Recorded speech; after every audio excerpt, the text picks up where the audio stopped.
Welcome, welcome, welcome. This is your host of the Coaches Lounge, Barbara J. Beckley. And I always get excited when I have this show because this is the show where I love, yes, I love to spotlight coaches, educators, and mentors.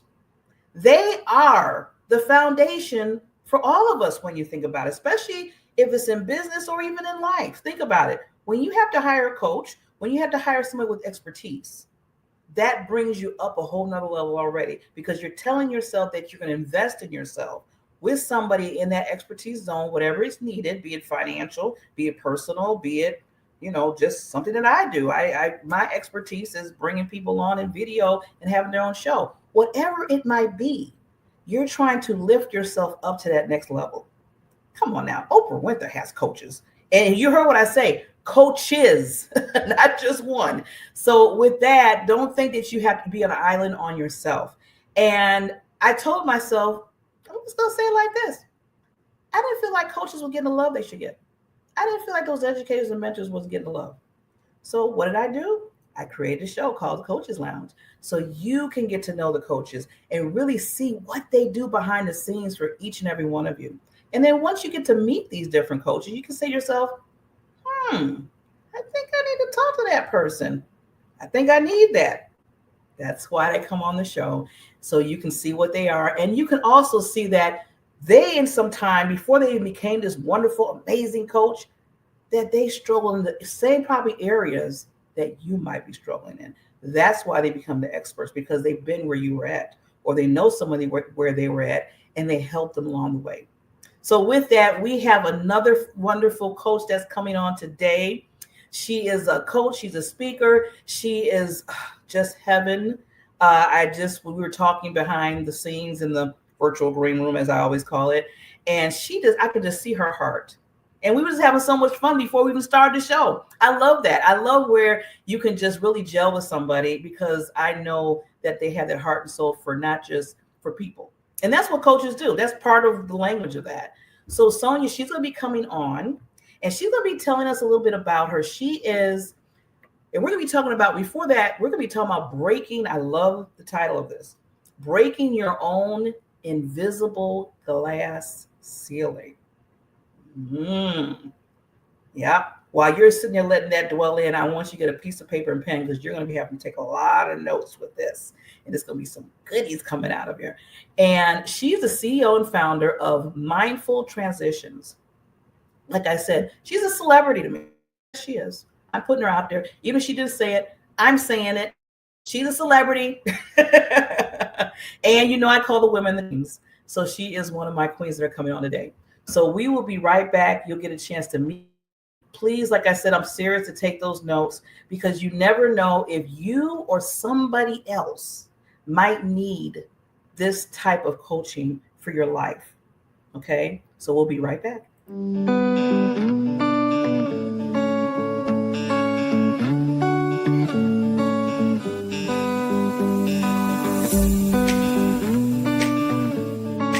name is Barbara J. Beckley, and I'm a of visibility in social media strategies.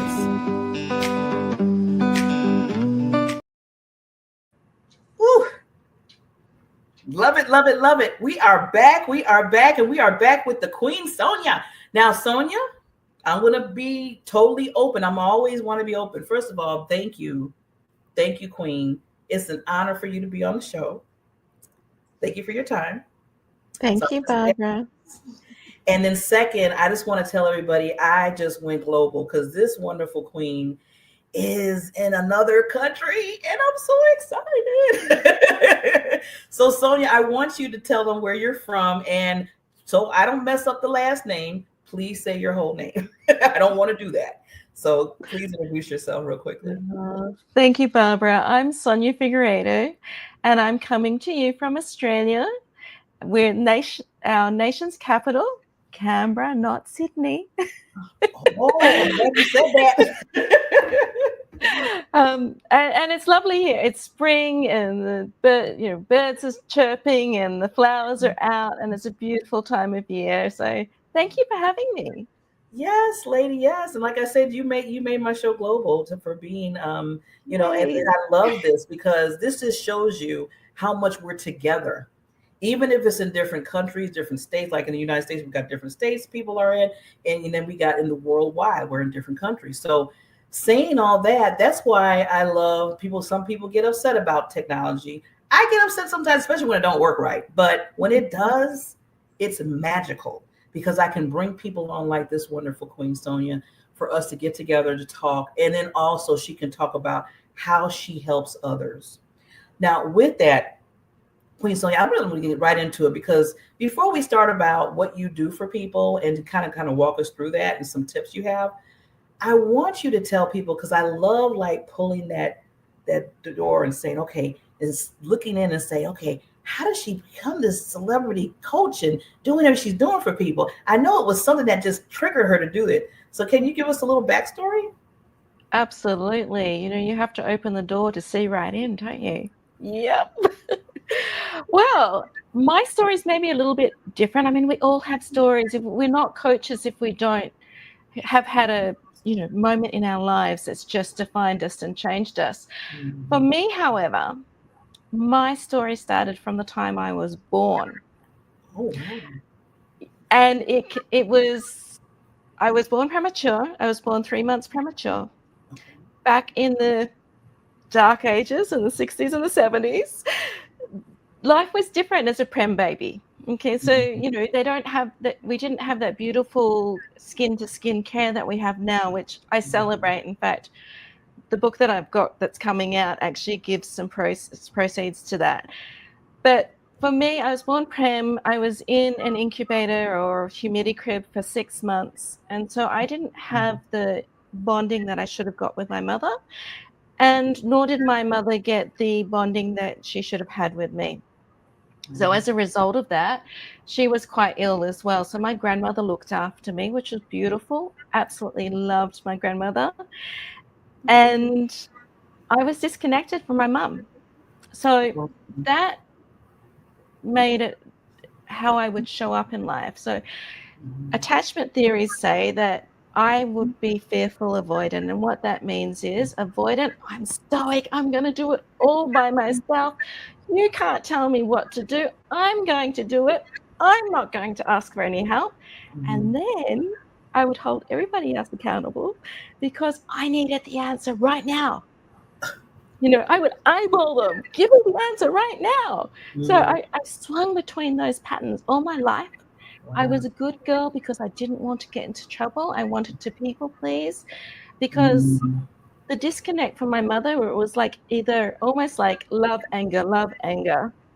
Yeah, so I would make sure that I was a mum for my 4-year-old brother from the time he was born. Then she got sick with leukemia, so I stepped up again when I was 13. Then when I was 17, when all my friends were going off to, you call it college over there, we call it university, I didn't, because I felt like, for me, no one asked me, but I felt through my own conditions that I needed to help, I needed to stay behind, and I needed to go out and get a job. So that's what I did. Mm. Then in my 20s, I ended up actually, I had anorexia when I was about 10 because it was a way of controlling. I could control something in my life. Then Wow. when I was in my 20s, I got it again. Then I was about to get married, and my mum was in hospital. She was going through um, chemo and everything else for leukemia, and my life was spinning out of control. So what did I do? I stopped eating because that was one thing in my life that I could do. Mm. Then I got married.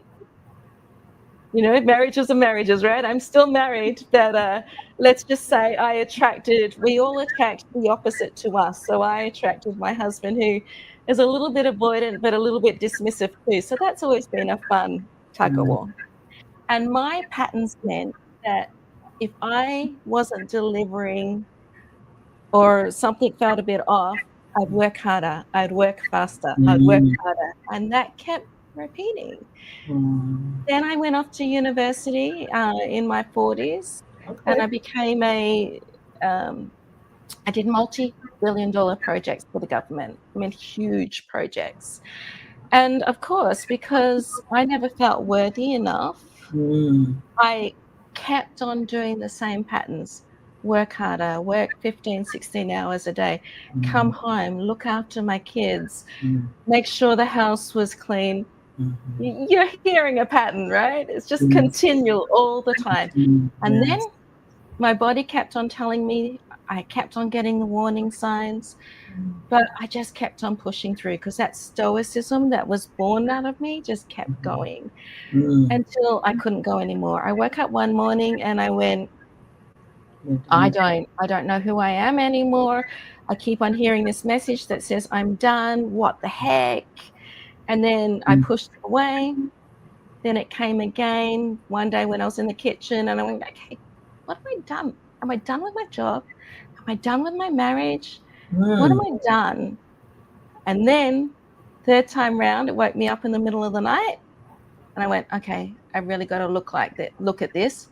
But then I pushed it away and 2 weeks later, I ended up in hospital, atrial fibrillation, and that what that is my heartbeat was 170 beats per minute, and they couldn't get it down. For 3 days, I was in hospital with my heart going at that speed. Oh.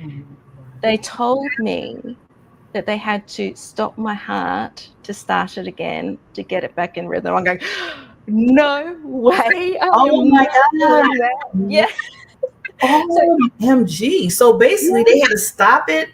I mean, basically you were kind of flatlining for a minute and then they had to start it back up. I mean, that's what I'm thinking, right? Is that well, that what absolutely, that's what would have had to have happened, but I prayed, I was calming myself, I did meditation, I went, "There's no way. I am." That was as scary as all heck, and I wasn't going I didn't I had kids, I had my husband, I'm going, "What is my legacy? Man, yeah. you can't take me now." So No, you got so two people to do. Yes. thankfully, I went to sleep that night, and the next morning, I was scheduled to have this done, and overnight, miraculously, thank goodness, it went back to normal just by itself, and Ooh. they couldn't believe that. So 1 week later, once I was back out of the hospital, I went, "No, my life has to change.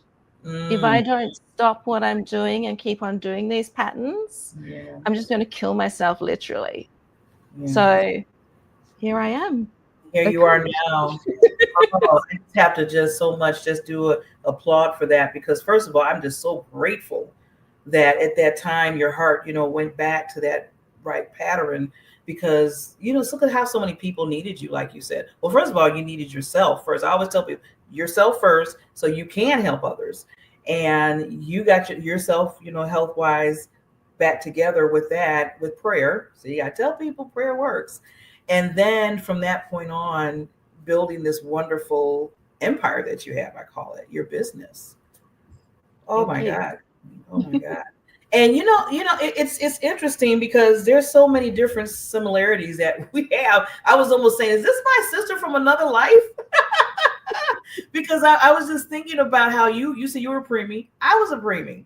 I had to stay in the incubator for 5 months. You had to stay, I think you said 6, right? Yes. And that kind of, and it's interesting what you said, which I wanted to bring this out again, what you said, because it was really interesting how you said the bonding of you and your mother wasn't there because of the whole, and it happened to me and my mother too.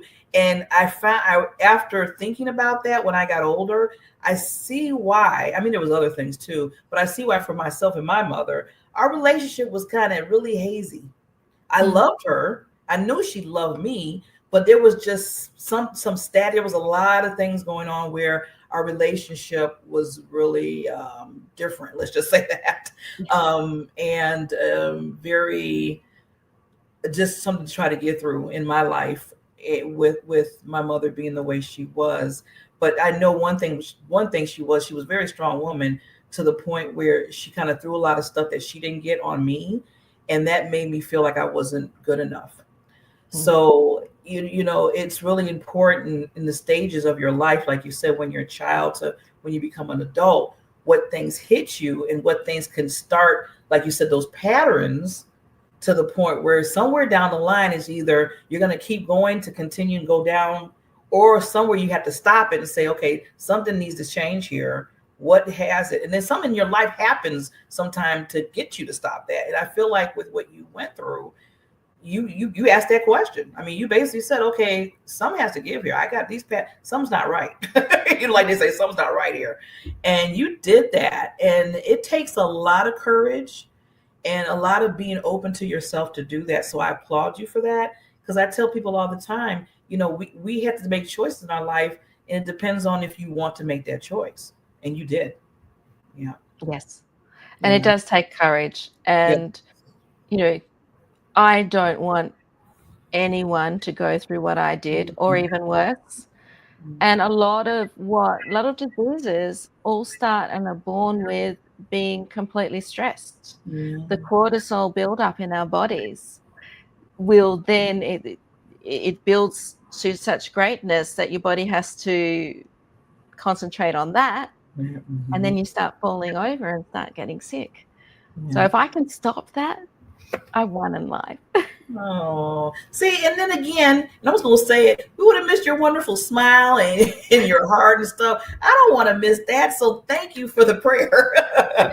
Thank you. Thank you. And, just like I said, your help, I always tell people as coaches and mentors, or, everybody has different labels for it, that you are a lighthouse to the world and other people's lives, because you're taking the time out not to just say, well, I want to help work on what they need, what's kind of missing, what's kind of something that I can encourage them with, what tools can I give them. As coaches, we have all that type of device that we do for people, and sometimes we look at that person before sometimes we look at ourselves, because we're really trying to get them on that road, and we don't want them to go down probably the same road we went on, which you just stated. Like you say, you don't want anybody to, and I think that's what gets us going as coaches, is like, I don't want anybody knowing that they like, for me, my thing was, I want people to know that they can be heard. I want people to know that they have a voice. I don't care who you are. You have a voice, you have a gift.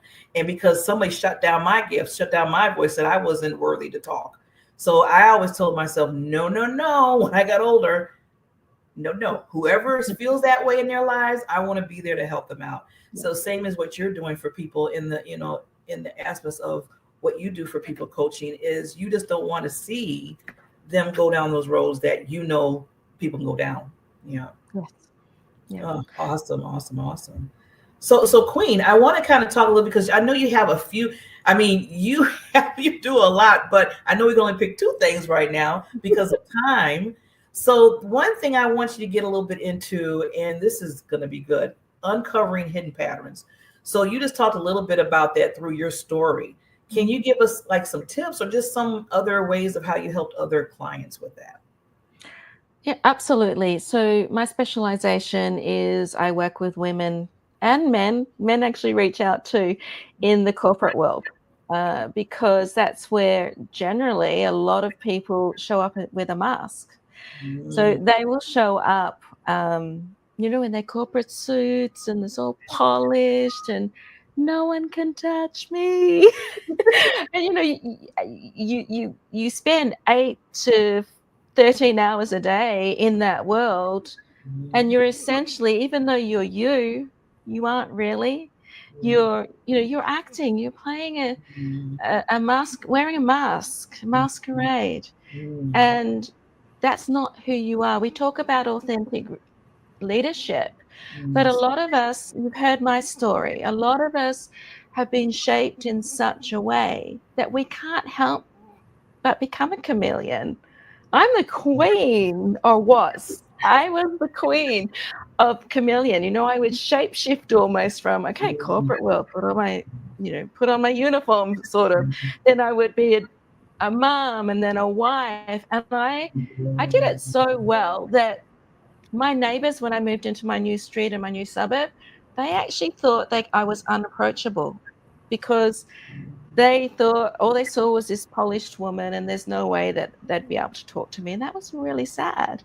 We had a Halloween party, another story, but and I was wearing something completely different. And they went, wow, we can actually talk to you. I'm going, why? You see, so because they just thought I was unapproachable. They just saw this kind of, yeah, because I wouldn't have thought I was cold, but maybe they just thought I was just maybe too put together, something. I've never actually asked them, but anyway, but that's what happens. That's what happens to a lot of us. And when we're in a boardroom or even at home, sometimes something will trigger us. So for instance, let's talk partnerships. Okay. You're sitting across from your partner, they say something to you, and all of a sudden you snap. Now, it's not about the conversation most of the time. It's something that has come up from inside, something that's made you feel a little uncomfortable, a memory that you can't remember, and your whole body springs into action. Yes. Or, tools, corporate tools. We talk about communication, we talk about leadership. We do all that. They're great tools, but we often go back to falling off and unlearning those things. Or it's too hard to keep doing what we're taught because it doesn't seem natural. It goes against everything that, your body, your needs, your wants. And so it falls all over.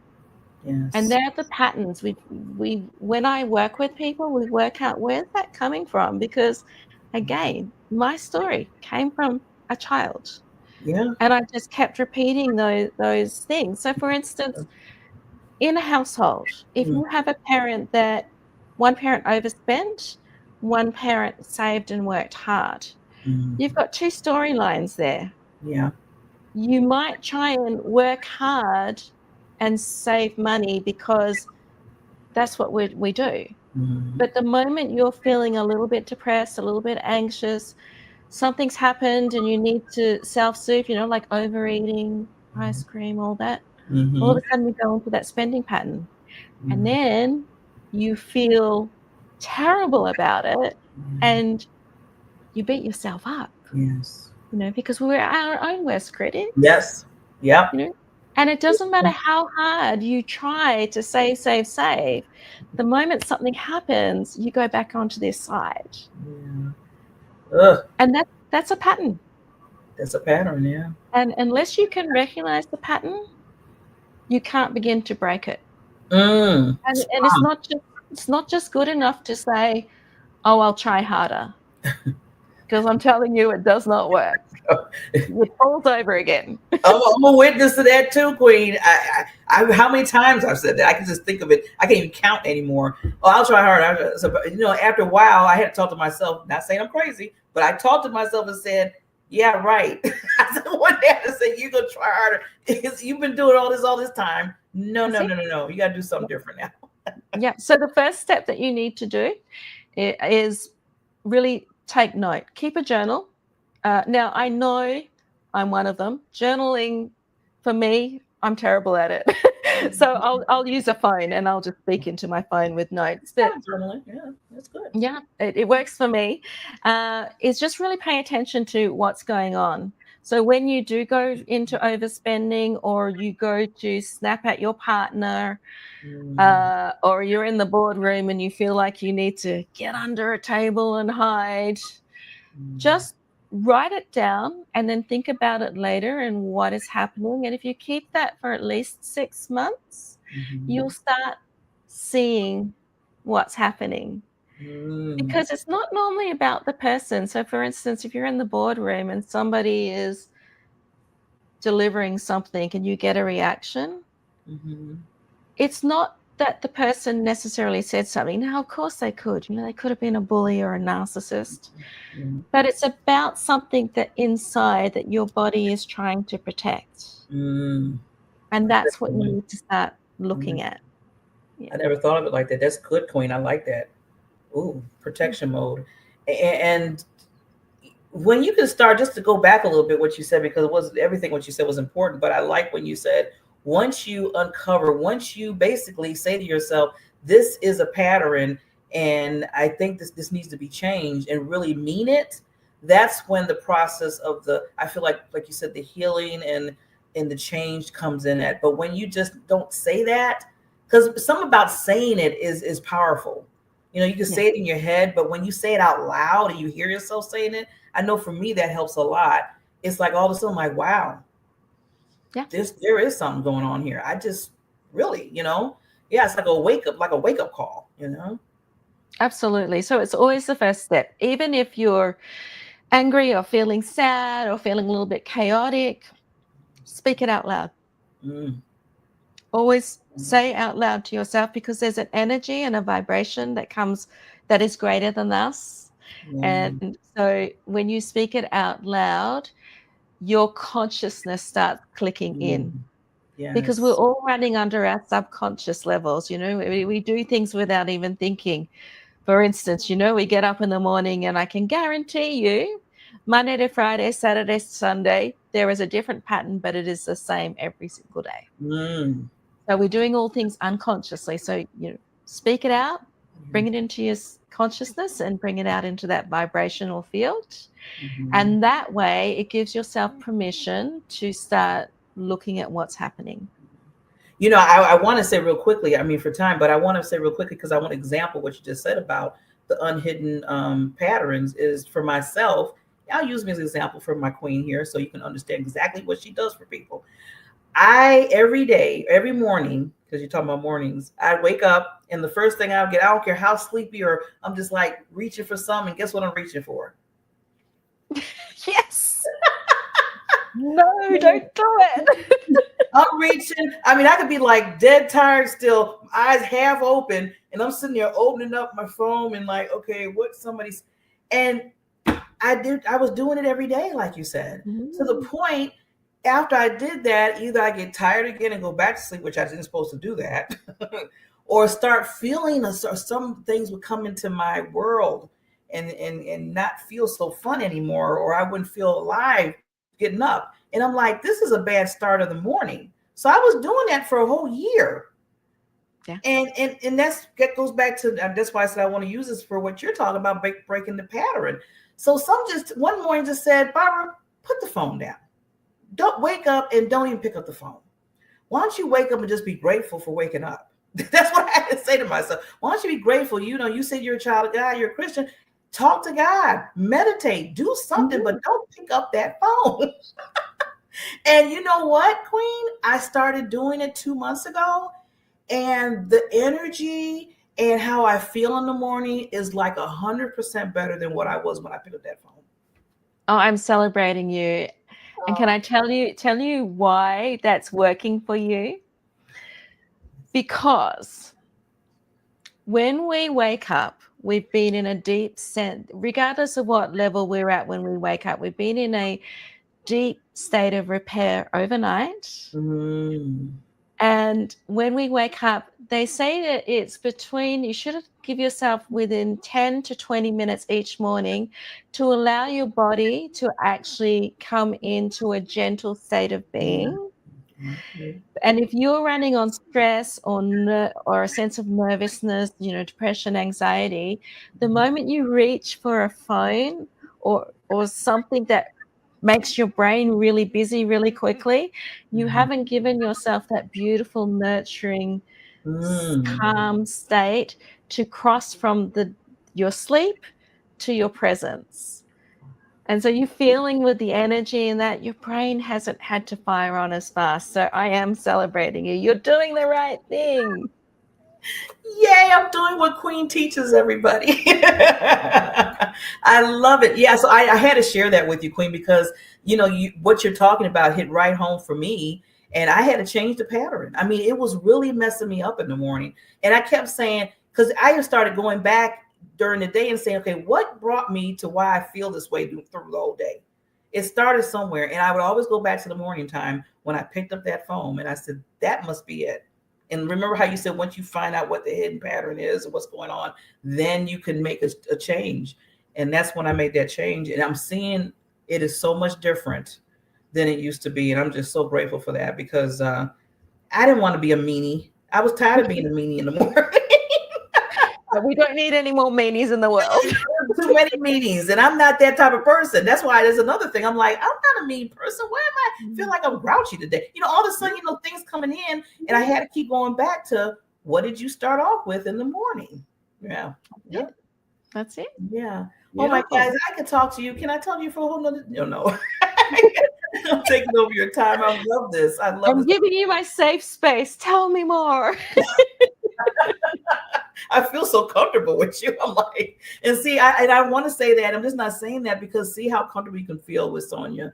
And she can do the same thing if you need certain things like uncovering hidden patterns, from healing to embodiment. That's the other thing. She does so much for people. Please reach out to her. You got to get a chance to know her. She helped me out. She gave me confirmation I was doing the right thing. So it works. It does work. Yay. So Sonya, I'm going to take myself down. I want you to give at least a little bit more golden nuggets before we, get everybody to get how to contact you, because I really want them to get any lasting thoughts, and then we're going to make sure that they can reach out to you if it's needed. So I'll be right back.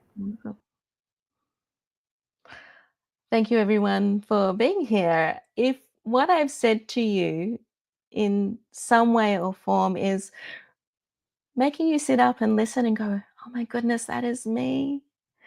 I want to tell you that wherever you are right now, you're not broken. You have been marvelously adaptive in keeping yourself safe, and you have done a brilliant job. We do have these patterns, and sometimes you don't know where they've come from, but that's where I can help you, guide you to find out where that comes from.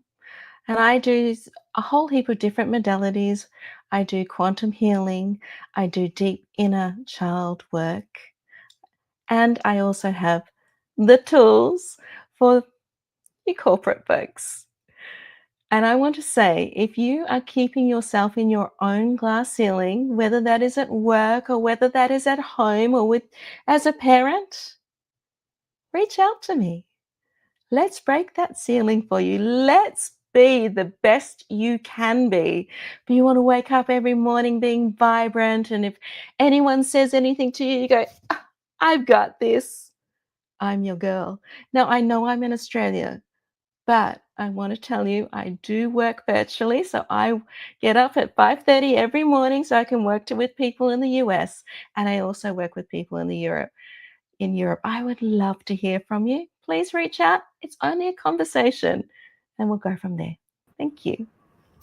Oh, see, so there's no excuse not to reach out to this wonderful queen just because she's in a different country. That's why technology. That's why we have wireless. That's why we have internet. No excuses. If you need this queen, if you need this coach, if you need to work with her, and everything that she does, and she told you some things, please reach out. Reach out to her. And I'm going to I know you gave me your email address, so I want to put it down there so people can see it for a minute. And is there any other way that you want them to reach out to you, Queen, besides your email? Yes, they can reach out to me through Sonya, Sonya, Rae, RAE. That's my Facebook contact details. And if you're DMing me, just tell me where you saw me from, because we can all get some people that we just go, okay, we're not going down that hole. So just let me know. Just let me know where you've seen me from, and I will love to have a conversation. Well, this has been a wonderful conversation. And if you don't mind, Sonya, I would love to have you back again. We didn't get into, there was a whole nother tips that we were supposed to talk about, but with time, and we got really into those hidden patterns, which was very important because that's the beginning. She started kind of with the foundation of getting you to that next level. And I'm so glad that she really brought that out more and really explained it, because it's so important to realize it first before anything else. Because if you don't realize it, you're not going to do nothing about it. You're just going to keep on doing what you do. I mean, when you think about it, right? You're just going to keep doing it. So I'm glad that you taught us and you showed us, and that's what she did, how to do that. It's harder than what you think. It really is. I mean, look how long it took me, a whole year. Yeah. So of course it's going to take some time. But with that, lady, I would love for you to come back on again when you have. Oh, it'd be my absolute pleasure. Thank you, Barbara. Yes. You're one of my favorites now. You're my VIP person. Love it. So with that, people, please reach out to Sonya. Again, her information, she gave you her information. We'll make sure it's also in the show notes. You can see this one thing about the show. It will be played, it'll be airing, but it's always on demand under DFN Broadcast TV Studio, which is my network. So I just want to make sure that, give the love to her. If you need to reach out, do that. The next show will be another wonderful. But as I always say, this is spotlighting experts, advice for life and for business, because you have such a special gift in you, and it needs to be shown to be a lighthouse for others. But if you need the help, that's where the coaches, mentors, and educators come into your life to help you uplift your life. With that said, we'll see you at the next Coaches Lounge. Take care.